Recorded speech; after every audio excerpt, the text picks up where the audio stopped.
The idea here is to create a coherent narrative for this human form that we seem to be inhabiting, that we call ourselves.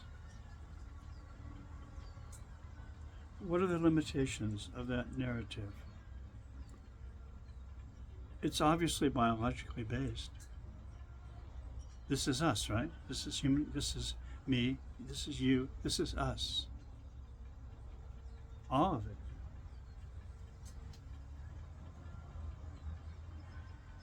Human formed based consciousness. Language systems, three and four dimensional coding systems.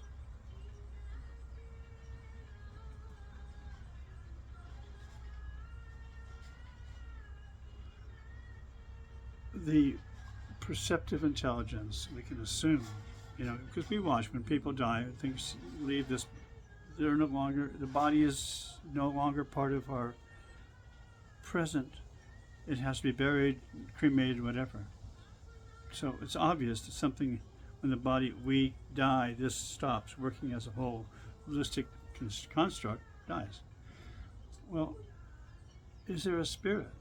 There seems to be something missing when someone dies. So there seems to be a light of consciousness itself, right? Beyond all of this, form, everything, there seems to be something that animates all of this.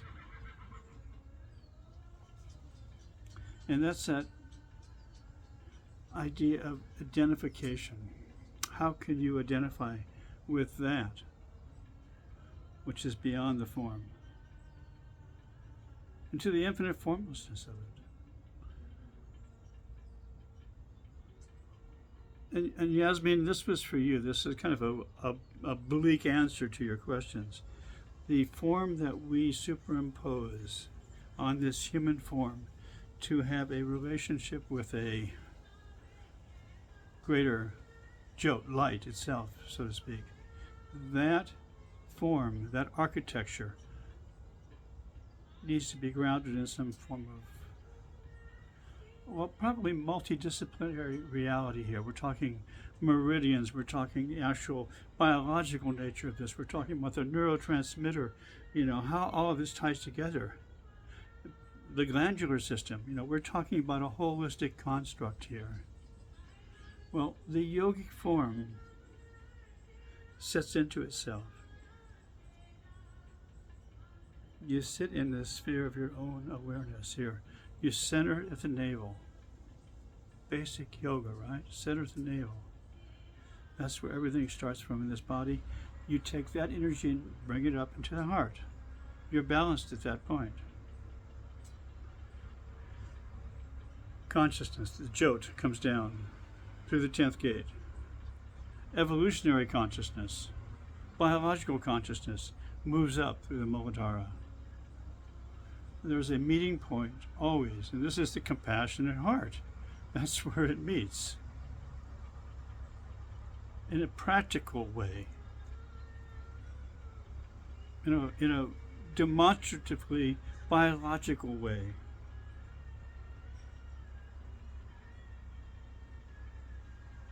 So the fourth center is the middle in all of this. You understand? Is that metaphorical cross point?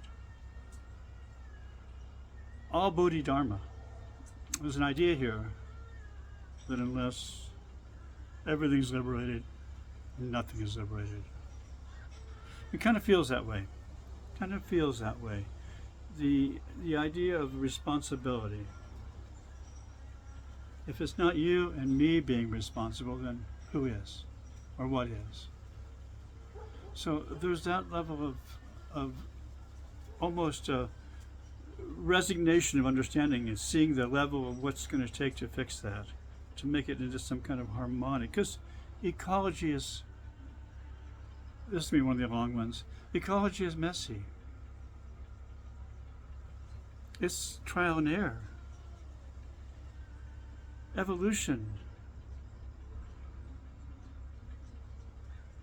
And we are products of that particular genealogy here. You can trace it all the way back to single cells. And if you feel the pain and suffering that's been caused through all of this just to get these bodies, you have to have some compassion for that. You have to say, wow, thank you, I think. And you start to remember what that level of sacrifice, pain for each other, moving through time, space. Kira and I would often talk about this. We would sit down with each other and just go, I remember we call the years of rice and beans. We were slugging through fields of battles and, just